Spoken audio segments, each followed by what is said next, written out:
Bonjour, je suis Khawla Zouhiri, professeure de sciences physiques. Et si vous cherchez à mieux comprendre les cours de physique, de chimie ou de maths, bienvenue sur cette chaîne. Abonnez-vous et cliquez sur la petite clochette, question de ne rien louper.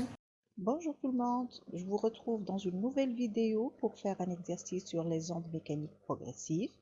Dans une première partie, je vais faire un petit rappel. On va voir ensemble la définition d'une onde mécanique progressive. On va voir la différence entre les ondes transversales et les ondes longitudinales, le retard et la célérité. Et nous verrons également l'équation horaire du mouvement. Et puis dans une deuxième partie, on va faire un exercice sur la propagation de l'onde le long d'une corde. Lorsque l'on jette par exemple un caillou sur la surface parfaitement calme de l'eau d'un lac, on va créer une perturbation et du coup, une ou plusieurs petites vagues circulaires vont se former dont le diamètre grandit comme on le voit sur la photo. Cette perturbation va se propager dans ce milieu aquatique et au bout de quelques instants, le calme revient. La perturbation est donc passée. On va voir ça dans l'animation suivante.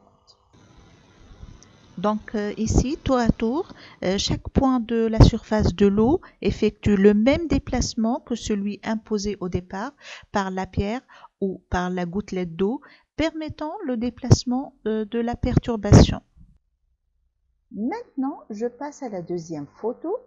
Si on secoue verticalement l'origine O de la corde, tendue horizontalement, la perturbation, cette perturbation de courte durée où ce signal se propage le long de la corde, chaque point de cette corde se soulève verticalement puis reprend sa position initiale alors que le signal avance. Et on peut mieux voir ça dans cette animation.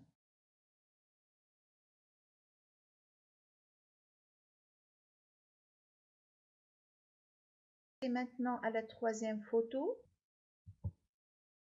Dans cette troisième photo, on a un haut-parleur, mais ce qui va nous intéresser, c'est cette membrane-là qui va faire un mouvement horizontal. Et le fait que la membrane bouge, elle crée une perturbation à l'air horizontale. Donc, si on regarde ce qui se passe dans l'air ici, on voit une succession de zones, des zones de compression et des zones de dilatation, des zones de compression et des zones de dilatation. Et on peut mieux voir ça dans cette animation.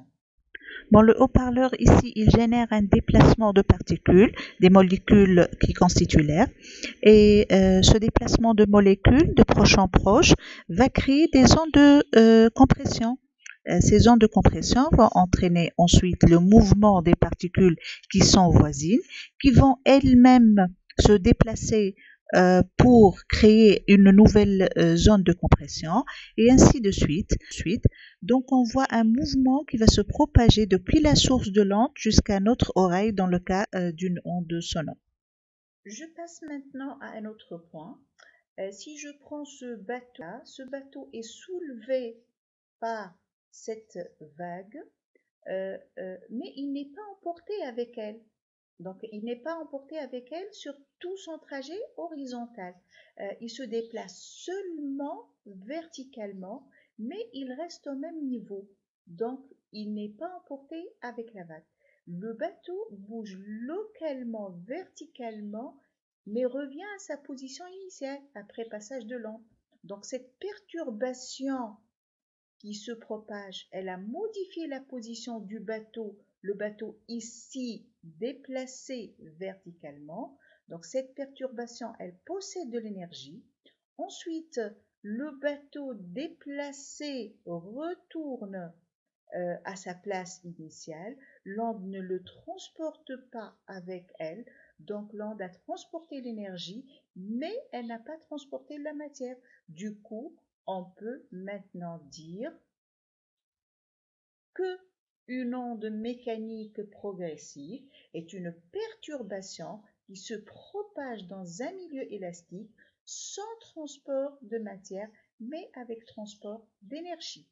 Maintenant, on va voir la différence entre une onde transversale et une onde longitudinale. Si je prends une corde et je vais créer une perturbation verticale, cette onde va se propager horizontalement. Donc on voit ici que le sens de perturbation ou de déformation est vertical au sens de propagation de l'onde.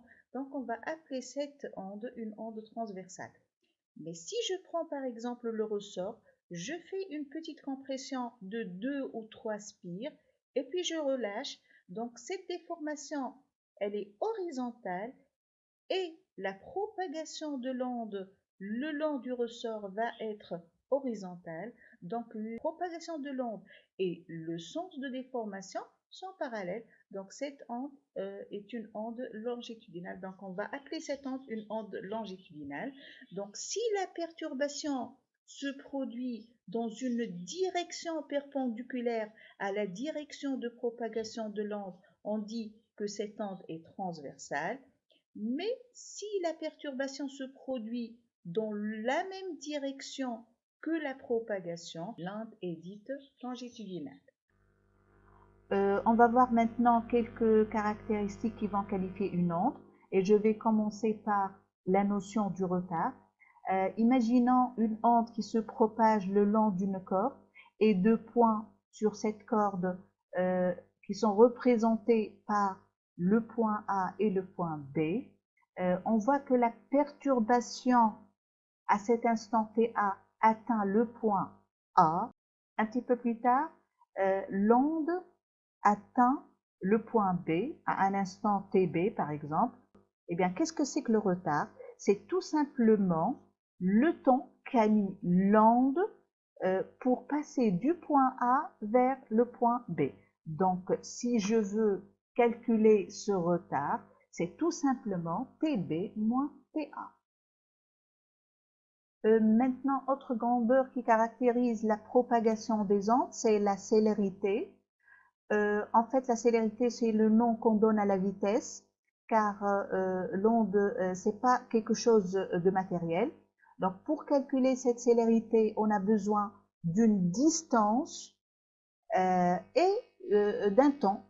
Alors, si M1 et M2 sont séparés d'une distance D, eh bien, cette distance, on sait qu'elle a été parcourue pendant une durée θ ou delta t.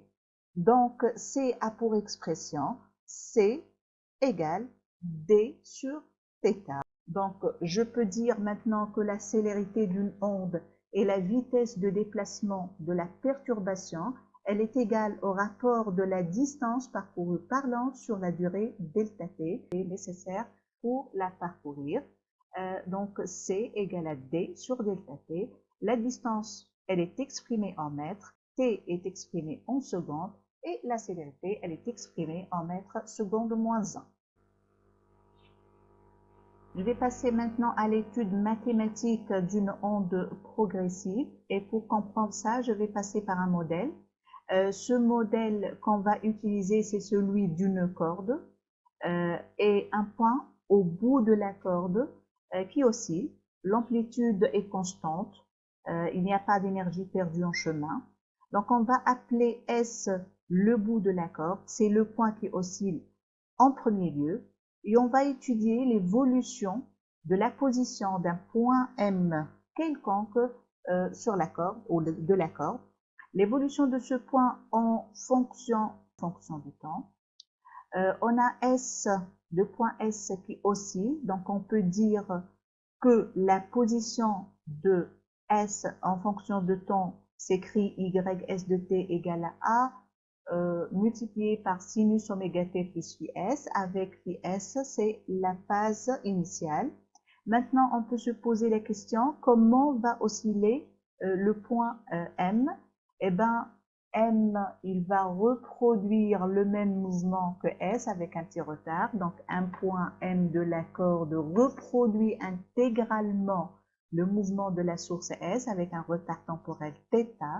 D'après le principe de propagation, ym, elle va s'écrire ym de t égale ys de t moins θ, ce qui donne ym de t en fonction de t et x est égal à sinus oméga t moins 2 πx lambda plus phi s. Donc, je vais faire un petit rappel pour la lambda. Lambda, c'est la longueur d'onde. C'est la distance, en fait, parcourue par l'onde pendant une période de vibration de la source. Donc, soit lambda égale à v fois t. Avec lambda, c'est la période spatiale. Elle s'exprime en mètres. Et t, c'est la période temporelle. Elle s'exprime en secondes. Allez, passons maintenant à l'exercice. Bon, avant tout, je tiens à m'excuser pour le bruit qui accompagne cette vidéo. Ce sont mes perruches là qui font la fête. Bon, cela est dit, je vais lire maintenant une partie de l'énoncé. Alors, l'extrémité S d'une corde élastique tendue horizontalement est fixée à une lame vibrant sinusoïdalement avec une fréquence n et une amplitude A égale à 1 mm. L'autre extrémité est liée à un dispositif qui empêche la réflexion. On suppose que les amortissements sont négligeables. L'extrémité S commence son mouvement à l'instant t égale à 0, soit deux points A et B de la corde, tels que A est plus proche de S que B. Deux courbes de la figure ci-dessous représentent les diagrammes des mouvements de A et B, YA et YB de T. Les deux autres courbes représentent l'aspect de la corde aux instants de date T1 et T2, T1 inférieur à T2. Donc on va voir les quatre courbes. Donc voilà les deux premières courbes et voilà les deux dernières courbes. Bon, je reviens aux deux premières courbes. Donc si je prends la courbe 1 et 2, on voit bien qu'elles représentent chacune un aspect de la corde à des instants différents, puisque l'amplitude dans les deux courbes est en fonction de x. Maintenant, comme on sait que T1 est inférieur à T2, la distance parcourue pendant un temps T1 qu'on appelle, où je vais marquer ce point-là xf1, donc cette distance-là, elle est inférieure à la distance parcourue pendant un temps T2, que je vais marquer xf2.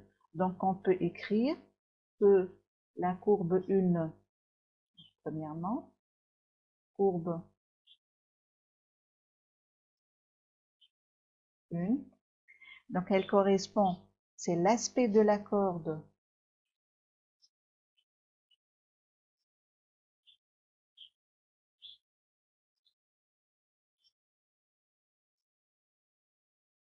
à T égale T1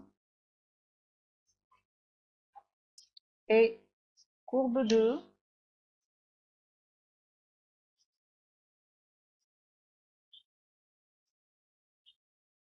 représente l'aspect de la corde à T égale T2.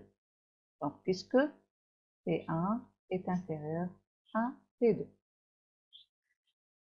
Maintenant, je passe à la troisième et quatrième courbe.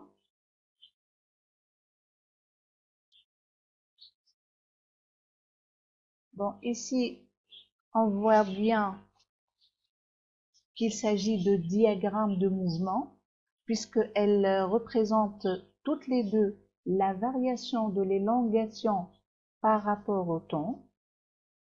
Et puisque A est plus proche de la source, donc θA va être inférieur à θ2. Donc, je vais marquer là θA et là θB. Et on peut bien dire que la courbe 3 correspond à l'équation horaire du point B appelé la sinusoïde des temps du point B. Donc, courbe 3 correspond à l'équation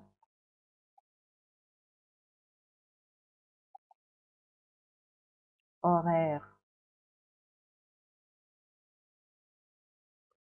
du point B.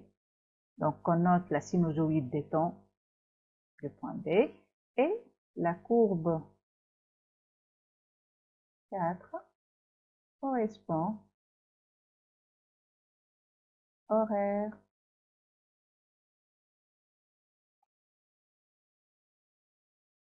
du point A.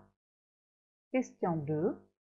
Donc, à partir des courbes, déterminer la fréquence n et la longueur d'onde lambda, les dates T1 et T2, les expressions en fonction du temps des élongations de A et B, YA de T et YB de T, et enfin la distance qui sépare les points A et B,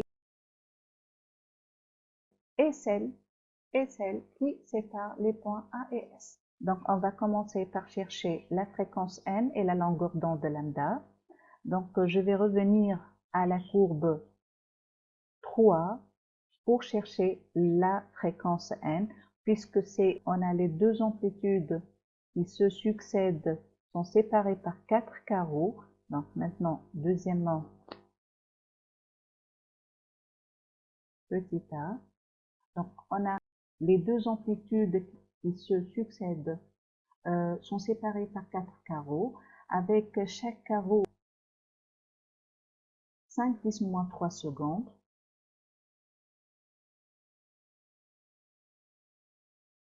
Donc, T égale 4 fois 5, 10 puissance moins 3 secondes égale à 20, 10 puissance moins 3 secondes. Maintenant, je peux calculer n. n, c'est égal à 1 sur t. Donc, c'est égal à 1 sur 20, 10 puissance moins 3, c'est égal à 50 Hz. Maintenant, on va déterminer lambda, la longueur d'onde spatiale lambda. Donc, je vais passer à la courbe 1 ou 2 qui représente l'aspect de la corde. Donc, on a les deux amplitudes qui se succèdent sont séparées par 4 carreaux, avec chaque carreau correspond à 10 cm. Donc lambda égale à 4 fois 10, 10 puissance moins 2 est égal à 0,4 mètres. Maintenant, passons à petit b. Donc, on nous demande de déterminer les dates T1 et T2. Donc, calcul de T1 de la courbe 1. Donc, on a XF1, la distance parcourue par l'onde, elle est égale à V fois T1.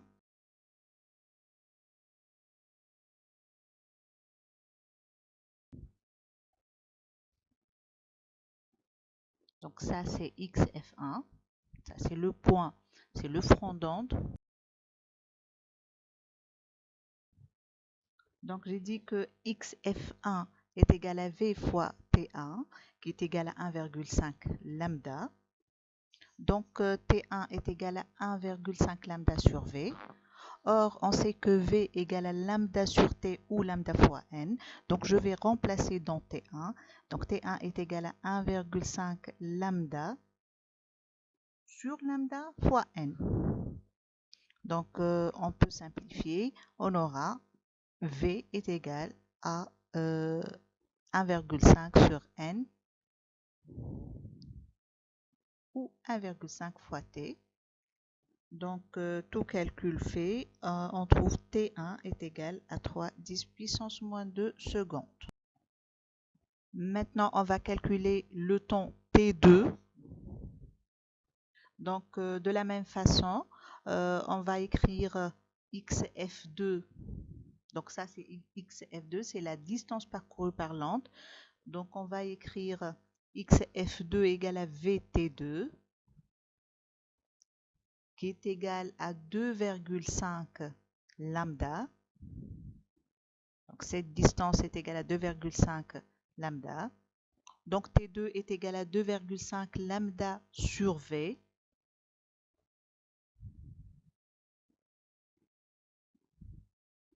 Donc, est égal à 2,5 sur N ou 2,5 fois t. Et lorsqu'on fait le calcul, on trouve que T2 est égal à 5 10 puissance moins 2 secondes. Maintenant, je passe à deuxièmement petit c. On nous demande de chercher ou de déterminer les expressions en fonction du temps des élongations de A et B. Donc YA de t et YB de t. Donc on va chercher l'équation horaire du point A qui est appelée la sinusoïde des temps du point A. Donc on va utiliser la courbe 4.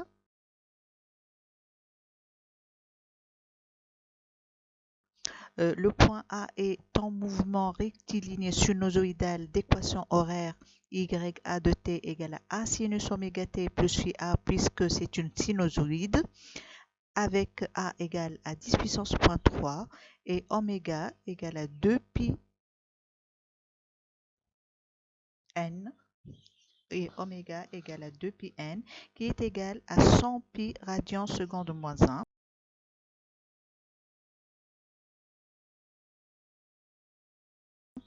Donc on va calculer la phase phi A.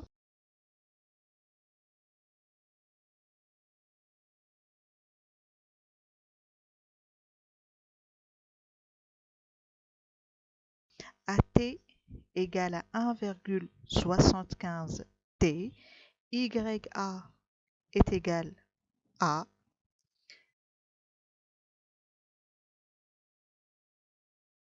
et dérivée de YA sur dt égale à 0.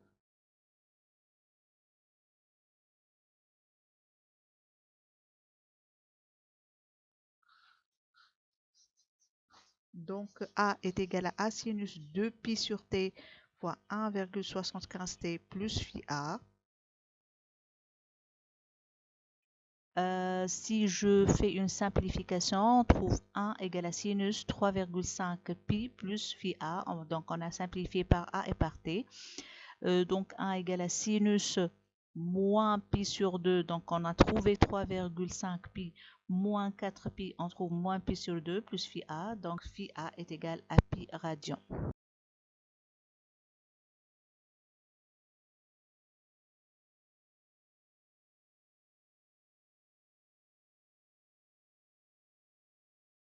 Donc maintenant, je vais écrire l'équation du mouvement du point A. Donc YA de t est égal à 0 si t est comprise entre 0 et θ A, qui est égal à 2,5 t, et Y de A, elle est égale à 10 puissance moins 3 sinus 100 pi t plus pi pour t supérieur ou égal à TA. On va passer maintenant à la question d'après. On nous demande de calculer la distance qui sépare les points A et B et qui sépare les points A et S.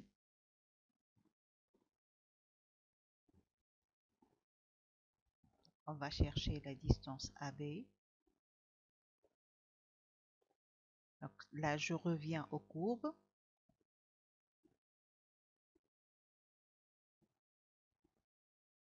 Je reviens à la courbe 3 et 4. On va chercher la distance parcourue pendant un temps θB et θA. Donc on a θA est égal à XA sur V, c'est la distance sur la vitesse.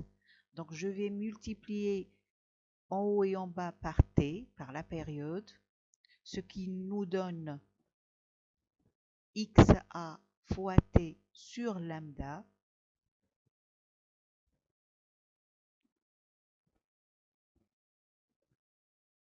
Puisque V fois T est égal à lambda. Donc,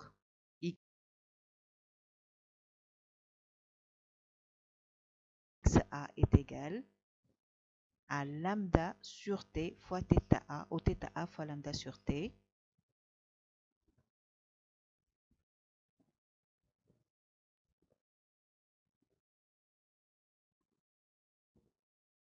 Et de même pour XB. Hein? Donc XB va être égal à θ B fois lambda sur T.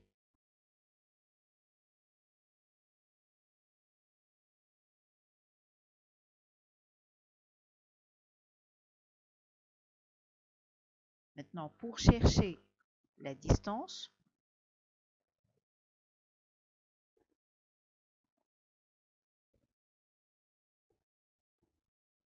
on doit calculer la valeur absolue de XB moins XA. On va remplacer XB et XA par θB lambda sur T et θA lambda sur T. Donc KB va être égal à θB moins θA en valeur absolue fois lambda sur T. Or, on sait que θB égale à 2T et θA égale à 1,5T. Je reviens au cours. On voit bien que θB égale à 2T et θA égale à 1,5T puisque T correspond à 4 carreaux. Donc maintenant, je peux dire que AB égale à 0,5 lambda. Donc c'est égal à lambda sur 2. Donc 0,4 sur 2 est égal à 0,2 mètres. Maintenant, on va procéder de la même façon pour calculer la distance SA. Le retard de temps est égal à XA sur V. Donc le retard de temps est égal à la distance parcourue sur ou divisée par la vitesse, à la distance parcourue divisée par la vitesse qui est égale à 1,5 T. Maintenant, XA elle doit être égale à 1,5 T fois V. Or, on sait que T fois V égale à lambda. Donc, XA est égal à 1,5 lambda. Donc, SA est égal à la valeur absolue de XA moins XS. Or, XS égale à 0. Donc, SA égale à la valeur absolue de 1,5 lambda qui est égale à 1,5 lambda.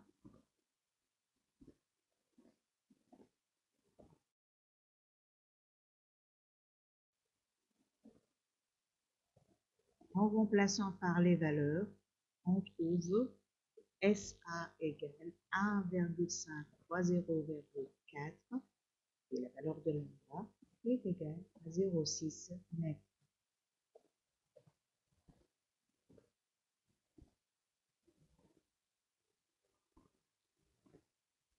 Maintenant, on va calculer la célérité de l'onde qui se propage le long de la Terre. Donc, troisièmement, on sait que V égale à lambda sur T, qui est égal à lambda fois N. Donc, V égale à 0,4 fois 50. 0,4 c'est la valeur de lambda, 50 c'est la fréquence, est égal à 20 mètres seconde moins 1.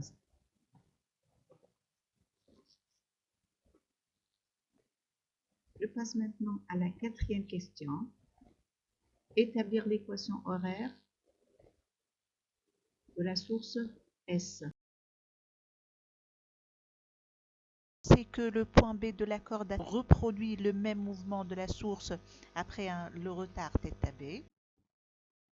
Donc on peut écrire, d'après le principe de propagation, YB de t est égal à YS de t moins θB.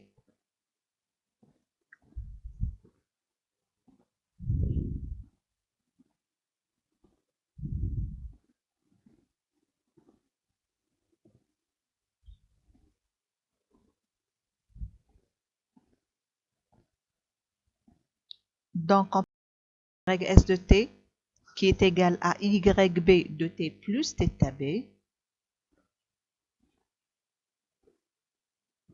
Or, on a YB de t est égal 10 puissance au moins 3 sinus 100 pt quel que soit t supérieur ou égal à θ b. Cette équation, on l'a cherchée tout à l'heure. Donc, on peut en déduire que ys de t est égal à a sinus ou 10 puissance moins 3 sinus 100 pt plus θ b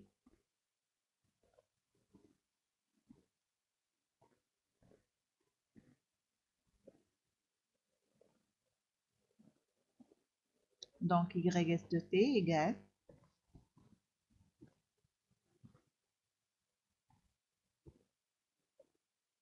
100 pt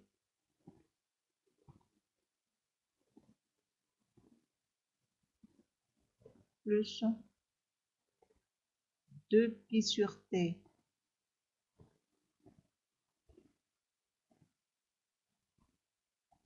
fois θ b qui est 2t. Donc ys de t est égal à 10 puissance au moins 3 sinus 100 pt. En simplifiant par t, de part et d'autre, on trouve 4pi. Donc ys de t, 10 puissance moins 3 sinus 100 pt.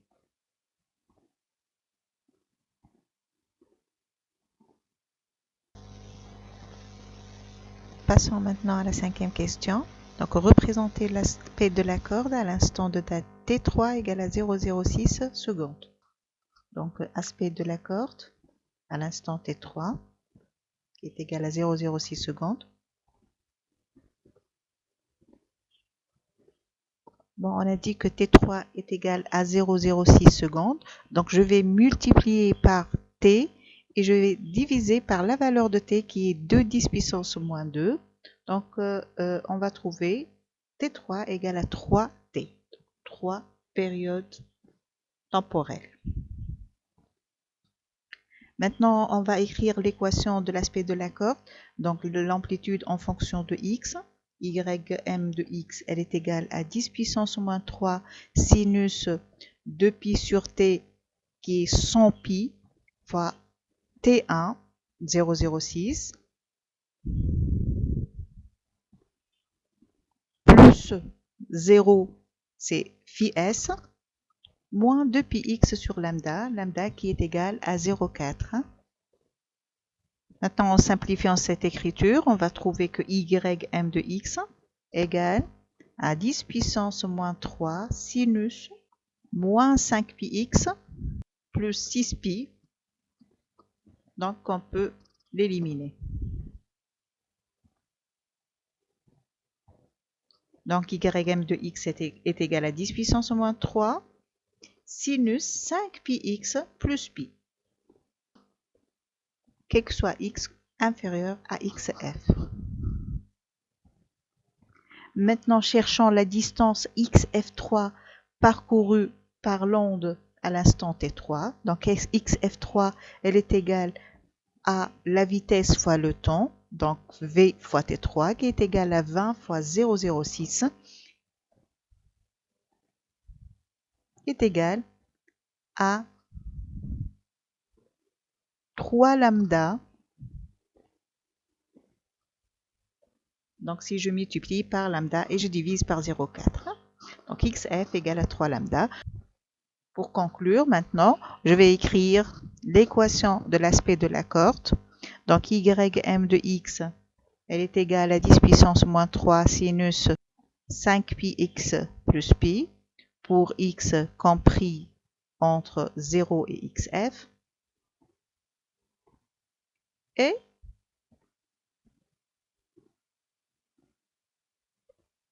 ym de x, elle est égale à 0, quel que soit x supérieur à xf3 qui est égal à 3 lambda.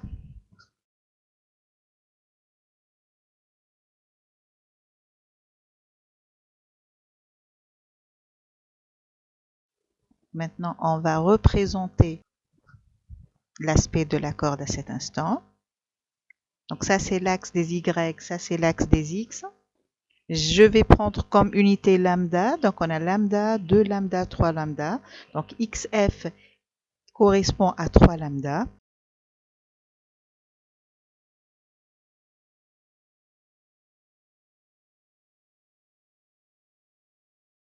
On sait que phi S est égal à 0.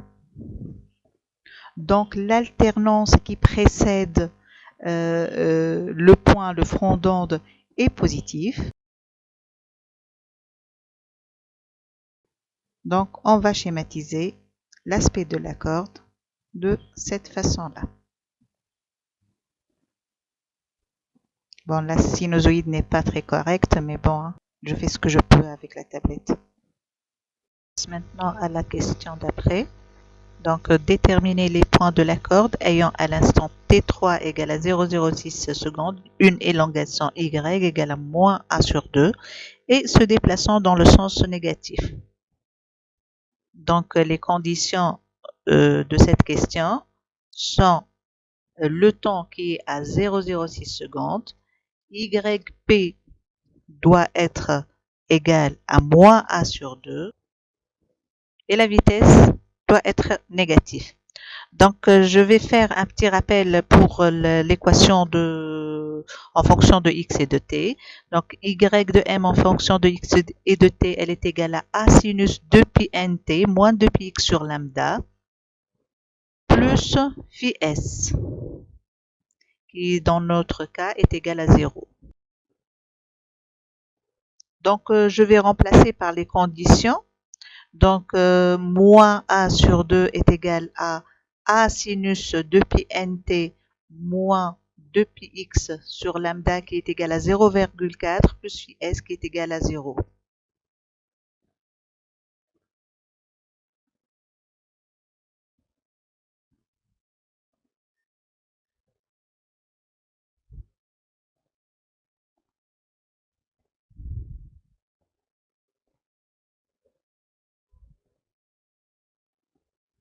Et la vitesse, elle est inférieure à 0.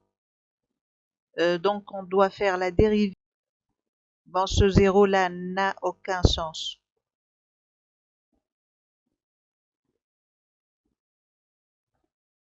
Donc, je vais faire la dérivée. Donc, 2pi na cosinus 2pi nt moins 2pi x sur lambda plus phi s. La dérivée, c'est par rapport au temps, hein, parce qu'on parle de la vitesse. En simplifiant, on va écrire moins 1 sur 2 est égal à sinus moins 2pi x sur 0,4 qui est égal à moins 5pi plus 100pi fois 0,06 qu'on peut éliminer, hein, car c'est égal à 2 kpi. Et puis, 2pi na cosinus 100pi t, en remplaçant t par 0,06, on va trouver 4pi, je crois, moins 2pi x sur lambda avec phi s égale à 0, qui doit être négatif. Donc, ce système est équivaut à 1/2 égale à sinus de 5pi x, ce qui nous donne sinus 5pi x égale à 1/2. Et de la même façon, on calcule cosinus, qui doit être négatif. Donc, cosinus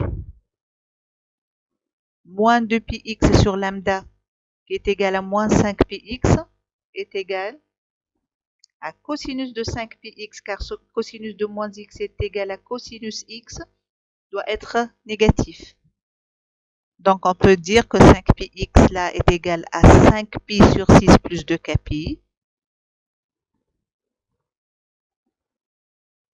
puisque cosinus est négatif. Donc, x est égal à 5pi sur 6 plus 2 kpi. Le tout, on multiplie par 1 sur 5pi. Donc, je divise par 5pi.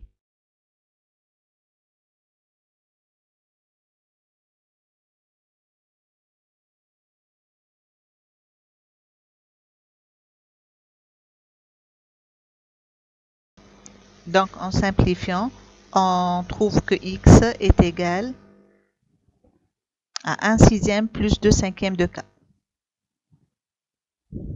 Donc, x, c'est l'abscisse, ou ce sont les abscisses des points recherchés. Maintenant, on va chercher le nombre des points. Donc, on sait que x il est compris entre 0 et xf3, qui est égal à 3 lambda, donc 1,2 mètres. Donc, on remplace x par son expression. Donc, on peut écrire 1 sur 6 plus 2k sur 5 compris entre 0 et 1,2. Avec les simplifications, on trouve que k elle est comprise entre moins 0,41 et 2,58. Donc k peut prendre les valeurs de 0, 1 et 2. Maintenant, je vais dresser le tableau. Donc le tableau contient les valeurs de k et x pour chaque k. Donc on trouve que x égale à 5 douzièmes de lambda, x2 égale à 17 douzièmes de lambda et x3 est égal à 29 douzièmes de lambda. Donc, on a 3 points. Passons à la question d'après. Donc, déterminer le nombre et les positions des points de la corde qui, à l'instant T3 égale à 0,06 secondes, vibre en quadrature retard par rapport à la source S. Donc, pour avoir une vibration en quadrature retard, on doit écrire, donc à ce temps-là, T3 égale à 0,06 secondes, on doit avoir delta phi qui est égal à phi m moins phi s est égal à moins pi sur 2 plus 2 pi.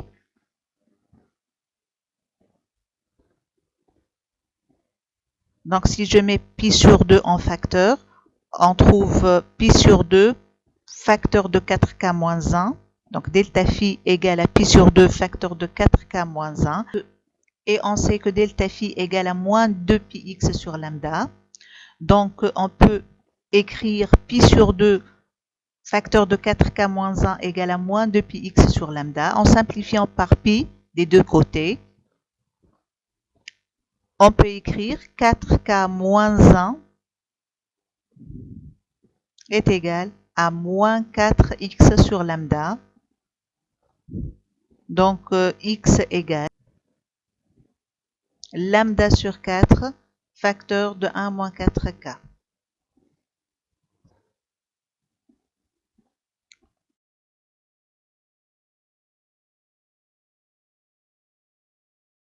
Donc, ce sont les abscisses des points recherchés. Maintenant, je vais chercher le nombre de points. Or, on sait que x est compris entre 0 et x3, qui est égal à 3 lambda. Donc, je vais remplacer x par son expression. Donc, lambda sur 4, facteur de 1 moins 4k, elle est comprise entre 0 et 3 lambda.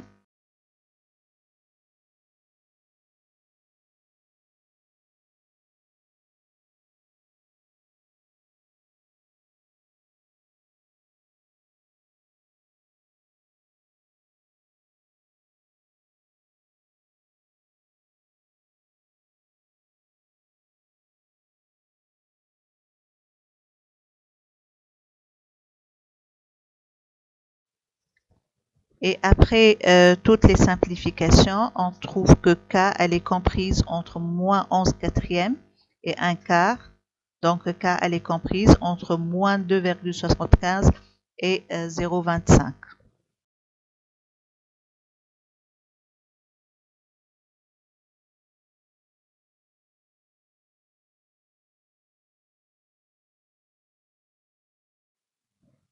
Donc, k peut prendre les valeurs moins 2, moins 1 et 0. Donc, on a au total 3 points.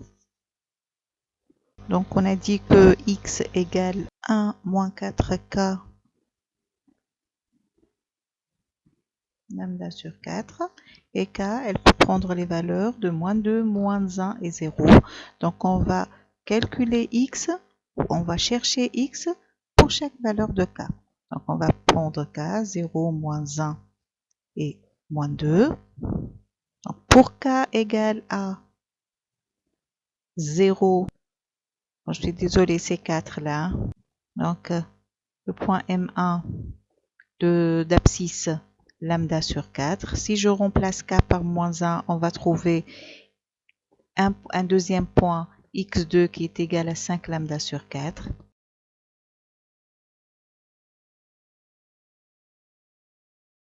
et x3 égale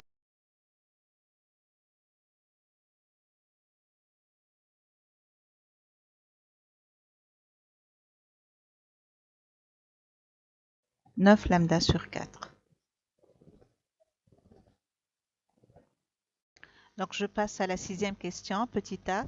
Donc, on éclaire la corde avec un stroboscope de fréquence réglable NE comprise entre 20 et 60 Hz. Pour quelle valeur de NE observe-t-on l'immobilité apparente?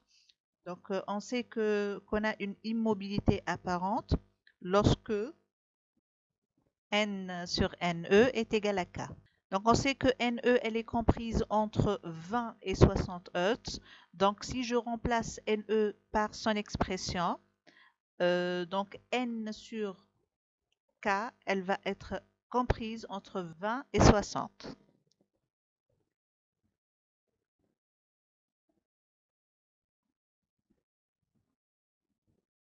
Avec toutes les simplifications, on va trouver que K, elle est comprise entre 50 sur 60, donc N sur 60 et N sur 20. Donc K, elle va être comprise entre 0,83 et 2,5. Donc K va prendre deux valeurs. Elle peut prendre la valeur 1 ou la valeur 2. Donc au total, on a deux fréquences. On a dit que K, elle prend les deux valeurs 1 et 2. Je vais calculer la fréquence pour chaque K, pour chaque valeur de K. Donc NE, elle est égale à N sur K égale à 50 sur K. Pour K égale à 1, NE égale à 50. Pour K égale à 2, NE égale à 25. Donc, on a une immobilité apparente pour ces deux valeurs-là.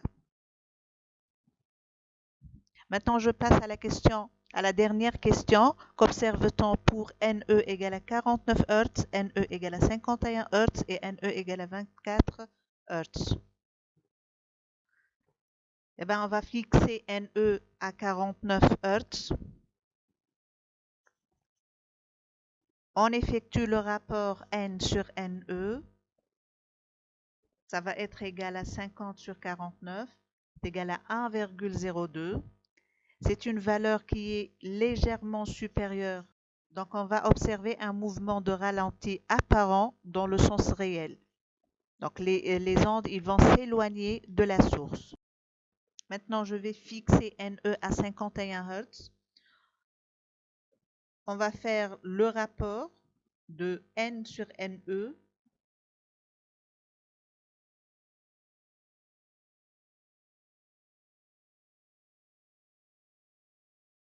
Qui est égal à 50 sur 51 est égal à 0,98.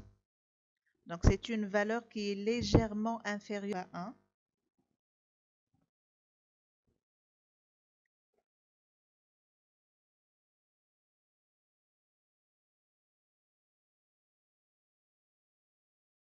Donc, on va observer un mouvement de ralenti apparent dans le sens inverse. Et enfin, on va fixer NE à 24 Hz. On va faire le rapport N sur NE égal à 50 sur 24 est égal à 2,08.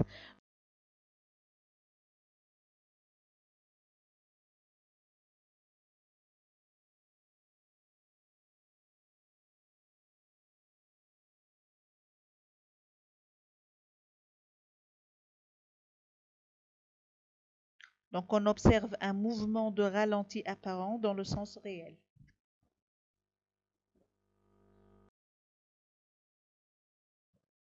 On arrive maintenant à la fin de la vidéo. J'espère que vous avez apprécié le contenu. Au revoir.